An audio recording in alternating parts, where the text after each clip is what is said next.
finger down if about a month ago your dad asked if you wanted to have lunch with him. He said he had something to talk to you about, and you thought, okay, well, we've been having some tension lately. Maybe he wants to hash out all of our issues. That sounds fun.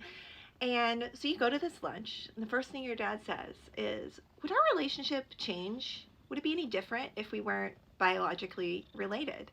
And you say, that's a weird hypothetical, but no, I don't think it would. I think we would pretty much be where we are today. And he says, okay, because we're not. And you say, come again, dear sir? And he says, yeah, we're not. Your mom had a one-night stand with a man named Cowboy who is now currently deceased, and he is your biological father. And when she found out she was pregnant, we looked at him and we looked at me and we decided that I would be a better dad, so we went with me. And you're 35 and have never had an inkling before that this might be the case.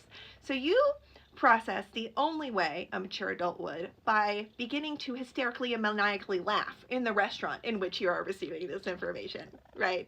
And then you go home and you process some more by more maniacal laughter and maybe some tears. And then a few days later, you call your mom just to confirm, because let's be honest, this feels a little bit outlandish, right? Man named Cowboy, now dead, real father, what's going on?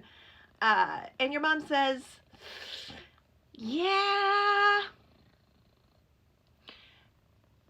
And so it's not that you don't believe them, it's just that this is kind of coming out of nowhere and it feels like it's happening to another person, and maybe in like sort of a telenovela situation and not in a real life situation. So you get paternity tested and you confirm scientifically that the man you thought was your father was 100% no chance of being your dad whatsoever.